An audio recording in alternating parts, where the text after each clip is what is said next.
Welcome to episode 55 of No Rares Required, Izzet Pirates. Every week I do an in-depth guide to a specific archetype, and this week is a double episode. The top two early frontrunners are Azorius Flyers and Izzet Pirates. This is a draft skeleton, limited to 15 commons, 7 uncommons, and 1 rare. And since some of you might be listening on audio only, I'll walk through each card as well as some of the alternative strategies. My overall takeaway is focus on tempo. You still have decent flyers in blue, but compared to white, red trades flyers for more aggression, better removal, and combat tricks, but at the price of a worse mid-game, so you'll want to close out the game quick. Like Azorius, don't be afraid of 1-drops, they have performed quite well. I do recommend going below 17 lands for this archetype, since you don't have a mid-range strategy to fall back on. I've gone to 15 lands several times, and I even faced an opponent who was on 13 or 14 lands. Also, I think blue is the slightly stronger option. For example, if we look at the 3-cost commons, blue has a 2/2 flyer that creates a map token, while red has a 3/2 that creates a treasure. Both are good cards, but I think blue is slightly better. So I tend to end up in blue as the majority color. Remember to hit like and subscribe for daily Magic the Gathering content, and let's get started. My top performing blue common is Waterwind Scout. You get a 2/2 flyer for 2 and a blue with flying that enters the battlefield and creates a map token. So you may not have as many artifact synergies, but some of the pirates care about artifacts as well. And similar to blue-white, I do think that rectangles matter. So being able to play the 2 cards in one has been useful. You can use the map token in several ways, or just use it to explore and make this into a 3/3 flyer. Similarly to blue-white, Cogwork Wrestler has been very impressive as a combat trick that leaves a rectangle behind as a 1/2. And it single-handedly destroys 3/1s that are attacking into you. So, a flash 1/2 flyer that gives target creature and opponent controls -2 until end of turn is very similar to like Deceive the Messenger from Lord of the Rings, and has worked quite well. I've also really enjoyed Itals Favor, and this was a card that I was down on at the beginning in pre-release, and since playing the set, it's amazing. Being able to give up a creature +1/+1 and trample, and when it enters the battlefield, discover 3. So as long as this, you kind of have to high roll on this, right? Like if you hit a 3-drop with this, then it's just extra good. If you hit a 2-drop, it's still okay. If you hit a 1-drop, it's less good. And then if you hit like a spell, it's still a draw, still giving you additional, like replacing itself. So I've been impressed with this. And it works very well in this archetype too, because of you don't have as many flyers, so you are trying to push through your opponent's defenses on the ground, and being able to turn one of your 2/2s into a 3/3 and give it trample just increases that pressure while also helping you go wide. Goblin Tomb Raider is one of the, if we compare like Guidewing, the 1/1 flying vigilance, red gets a 1/2 that as long as you control an artifact, you get +1/+0 and has haste. So you get a 2/2 haste for 1 red. It's a pirate as long as you have an artifact. And so you won't be able to do this on turn 1, but even later being able to play a 2/2 has been really good pressure, and I highly recommend picking up the Goblin Tomb Raiders. And then we've got Unlucky Drop, and I mentioned this one in Azorius, and in blue-red you are tempo. There's no ifs and or buts about it, right? Like you have no mid-range strategy. You have no good 4s and 5s to fall back on. So I've really liked Unlucky Drop, and I think that Izzet is going to be its best archetype because of being able to remove something from your opponent's board for 2 turns while also slowing down their being able to draw into additional threats if they decide to put it on the top of their library.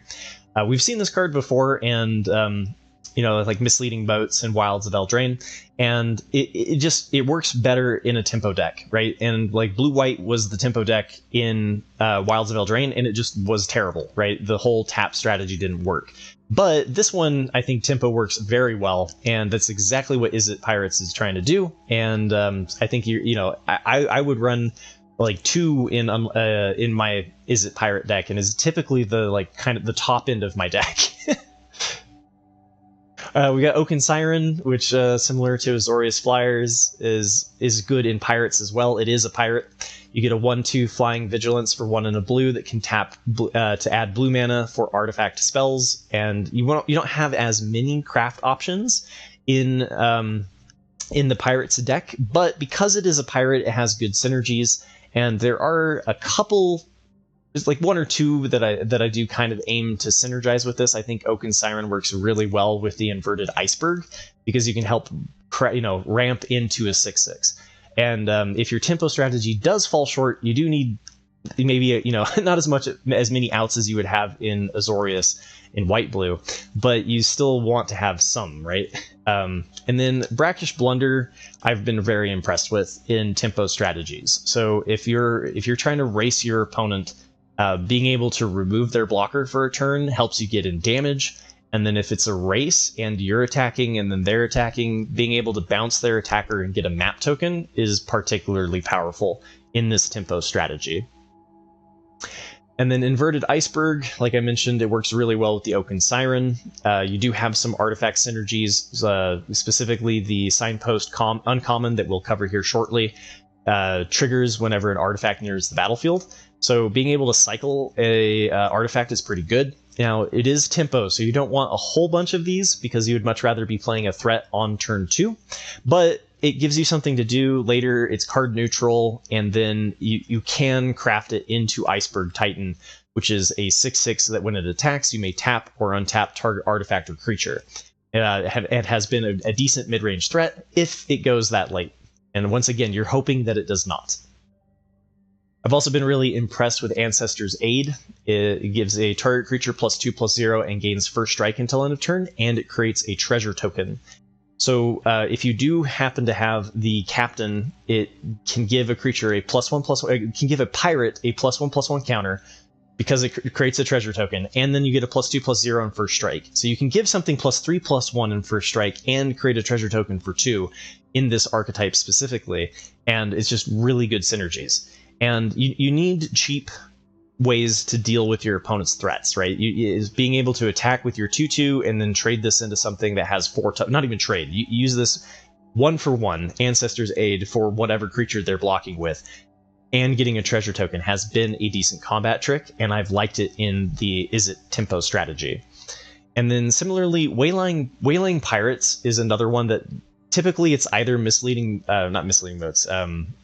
Unlucky Drop or Waylaying Pirates that make up my top end of the deck, right? And I try to keep myself to 4 or less 4 drops because I think that you really want to push as much tempo as you possibly can. And this one is nice because it removes an opponent's blocker, and it also develops the board, giving you a 3/3 threat. It enters the battlefield and taps a artifact. If you control an artifact, you tap a artifact or creature an opponent controls and put a stun counter on it. So it doesn't only remove it for 1 turn, it removes it for 2. And then the flip side of it is like red has some options that are pretty decent. I prefer the blue, but if the blue is going to become heavily contested because a lot of those blue cards are also desirable in Azorius Flyers. So we'll see as the set continues just how hard we're going to have to fight for blue. But if you are struggling to find the blue, red does have some decent options. And a braid is excellent because not only is it instant speed removal, deals 3 damage to target creature, it also is a disenchant, right? Well, at least artifact side. It can destroy target artifact.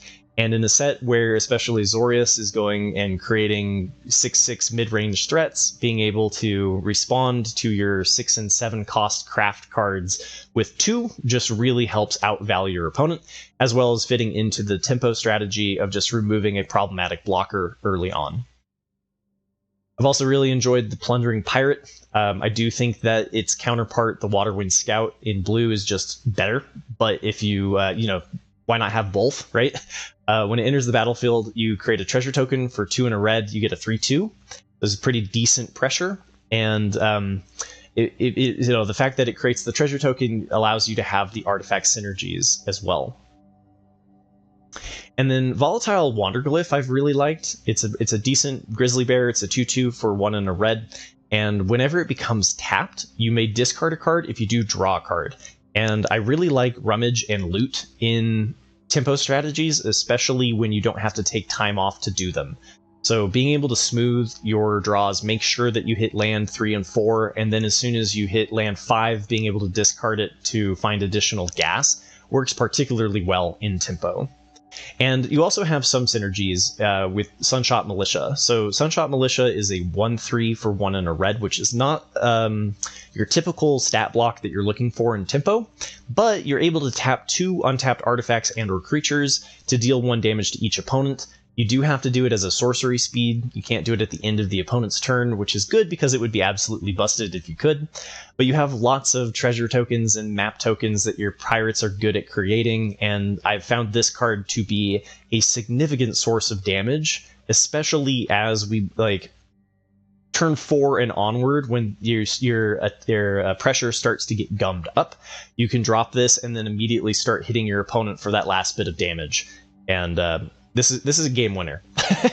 And it works pretty well to just slow your opponent down too if you are in more of a mid-range strategy, but I think that's more reserved for Boros, and we'll save that for a different week. Sunfire Torch I've been impressed with, and you can kind of see the more that you're in, you should be either in the blue strategy or in the red strategy, and then the red strategy starts to synergize with itself. So Sunfire Torch is something that you can tap with the Militia, as well as giving a creature a +1/+0, so it's really good on a flyer. And then whenever you attack, you can sacrifice it for the creature to deal 2 damage to any target, including your opponent's face. So it's kind of like a 2-cost shock. But it has tap synergies with the Militia. And then my last common is the Dino Tomaton, and if you are pressuring your opponent, Menace is a really great way to do that. And it's a little bit matchup dependent, because if your opponent is going wide with totes and things like that, then Menace doesn't work particularly well. But it can work well in the flying game. Usually your opponent doesn't have multiple flyers that can block your stuff. It can happen, but I found the Menace to be pretty good at pushing the last little bit through the air. And then it itself being a 4/3 is a fine top end. But once again, I try to limit the amount of 4-drops that I have, so Dino Tomaton doesn't usually make the cut. And now for the uncommons, and we've got another... Zoetic Glyph is 100% a mythic level uncommon. It is a totally justifiable pack 1, pick 1. I'm not looking forward to when these disappear, right? For the time being, I've been able to catch them when I'm in blue, and I imagine that's going to disappear, because, like I mentioned yesterday, it is absolutely disgusting to create a 5/4 for 3 that then replaces itself when it dies and discovers for 3. I think they meant to do Discover 2, because it's a 3-cost card that when it dies it discovers 3, right? I don't know, it's too good. It's too good. And then being able to pair this with Oak and Siren and attack with a 5/4 Flying Vigilance that they can tap at end of turn to play additional artifact stuff is it's got too much power, man. It's got too much power. And then similar to blue-white, Spyglass Siren is amazing. You can start that pressure as soon as turn 1, and it's 2 rectangles in 1, because it's a 1/1 flyer that creates a map token. And you decide what you want to do with that map token, if it's animating it with the Zoetic Glyph, or if it's just popping it to make a flyer better to get through your opponent's defenses, smooth your draws, help you find your lands. The versatility of the map tokens have been very impressive. Staunch Crewmate, similar to blue-white, is fantastic in blue-red, because you may not have as many artifact synergies, but you do have pirates. And so as long as your total count of artifacts and pirates is at least 9 or so, then this is like a 2/1 for 2 that draws a card. And those have always been top performing, and Staunch Crewmate is no exception. Bloodstone Needle is pretty good as well. It removes an opponent's blocker for several turns because it taps and puts 2 stun counters on it. And then later it can craft into the Compass. I forgot to put the other half on this one. But it taps for 1 colorless and taps, and you can explore every single turn. And I've found flipping it to be less useful. In blue-white, I really like flipping it because it fits into that kind of mid-range. But Bloodstone Needle is kind of like the backup plan, like Iceberg, the inverted Iceberg, where you at least have the option if you weren't able to get through on your tempo. And it's good. It's just good for removing your opponent's stuff. We've got Geological Appraiser, which is 2 cards in 1. You get a 3/2 for 2 double pip red. When it enters the battlefield, if you cast it, discover 3. And the more that this is likely to hit a 3-drop in your deck, the better. And specifically creatures, right? If this is 2 threats in 1, it can be absolutely amazing. I've had, like if you hit the Scytheclaw Raptor, the 4/3 for 3, you get a 7/5 worth of stats for 4 mana across 2 bodies, right? Like, so there can be an incredible amount of pressure from this card, but it is a little bit inconsistent, right? And is better the more 3-drops that you have in your deck, but specifically also the more creatures, right? If you find yourself being a little shy on creatures around like 13 or 14, hitting it into a spell is still decent though, right? You get a 3/2 for 4 that draws a card, but you really want to be able to keep that pressure going. So try to maximize its potential. And then the other thing too is that the double pip in red can be awkward if your majority color is blue. Since a 4-cost double pip wants like 11 sources of red to reliably cast it on turn 4. But with treasure tokens and things like that, you can kind of cheese it even if you are majority blue. And then Captain Storm, Cosmium Raider, I've been very impressed with. And you get a 2/2 that whenever an artifact enters the battlefield under your control, put a +1/+1 counter on target pirate you control. So the more pirates that you have, the better that you can kind of spread your +1/+1 threats. But even if you don't, you can just make Captain Storm into a ridiculously huge threat. And the majority of your cards either create an artifact when they enter the battlefield, like the Waterwind Scout or the Plundering Pirate, or are just artifacts themselves, and so this can go out of control and is part of like the early pressure.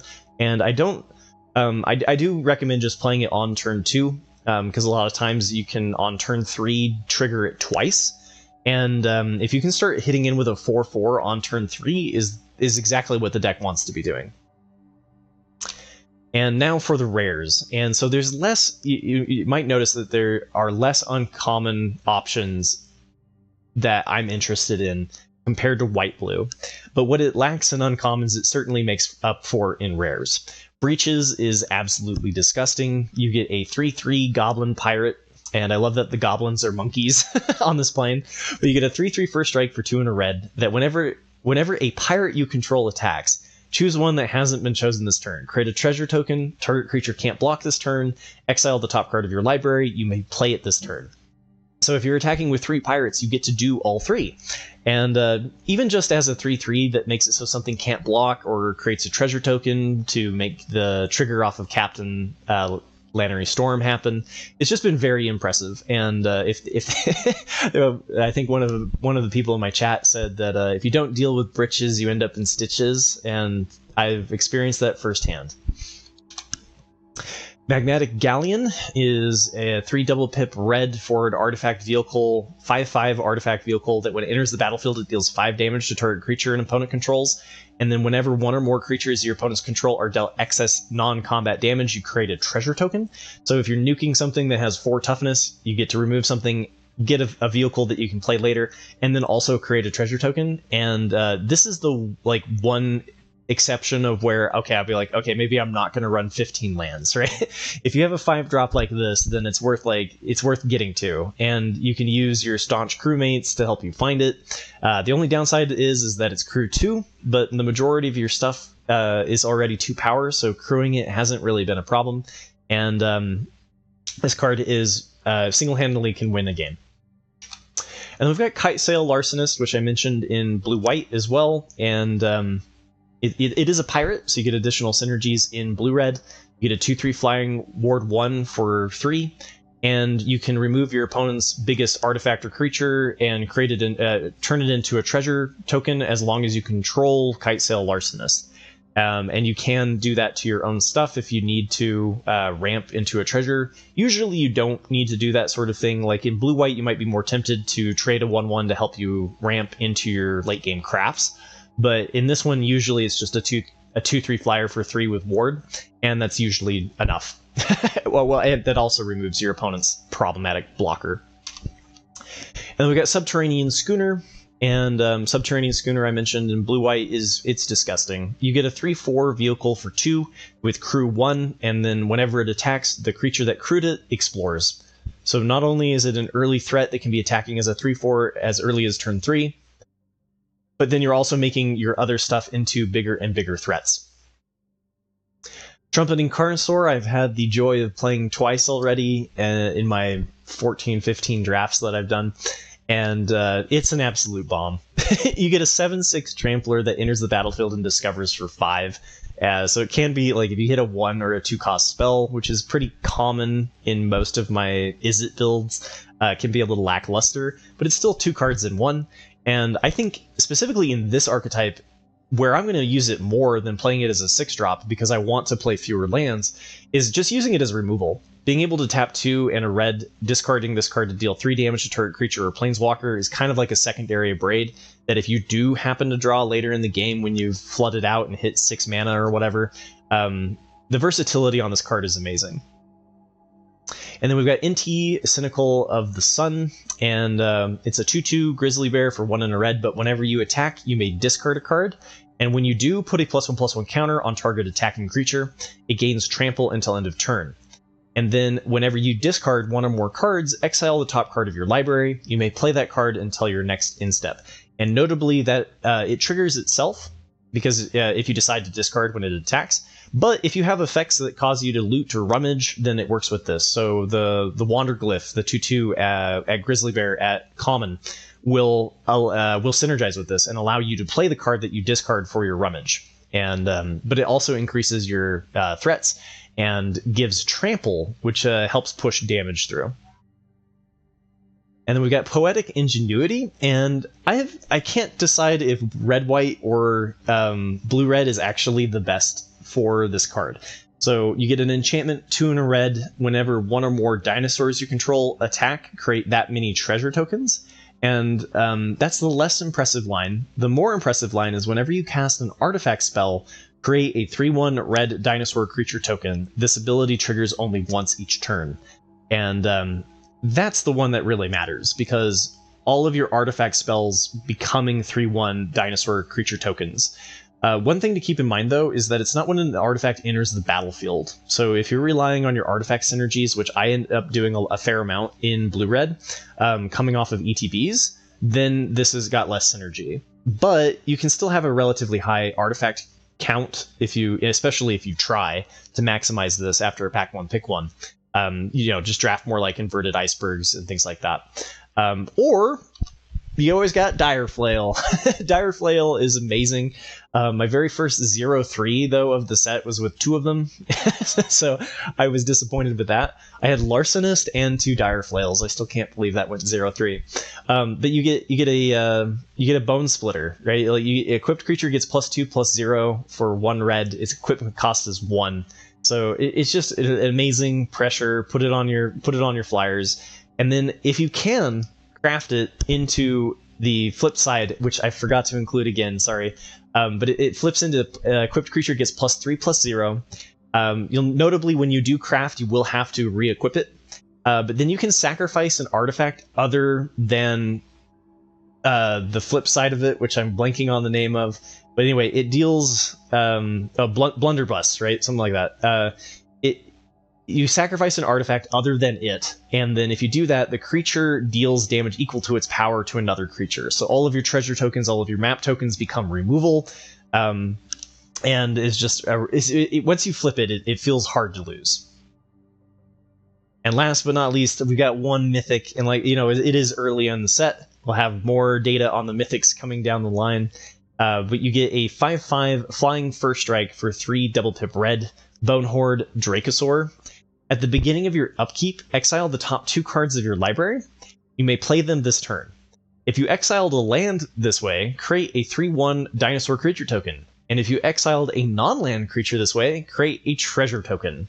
So either way, you're creating rectangles each turn at the beginning of your upkeep. You get a 5/5 flyer for 5 with first strike is a beast that must be answered, and then it helps you find additional threats. So like if you flip something over that's a non-land, then you get a treasure token to help you play that card. And then if you flip over a land, you get a 3/1 dinosaur. It's just like win-win, right? You can't lose. So next week I'll be covering another archetype. Haven't decided yet, so if you have one that you would like to see, let me know in the comments below. And if you're watching this in preparation for the Arena Open over the weekend, I wish you all of the luck. As I mentioned yesterday, I think this could be a tricky set for Sealed because of the high synergy in the set and poor performance of both green and black. So good luck opening a good pool. If you found this episode helpful, please help support my dream by taking a moment to hit like and subscribe and leaving a comment below. I really appreciate it. And if you want to go above and beyond, you can click join to become a YouTube member or subscribe on my Patreon. You can also come by and say hi during one of my live streams on Twitch. Links are all available in the description. Thank you for watching to the end of the video. Good luck with your games and future trophies. Thank you all for the support, and I'll see you next week.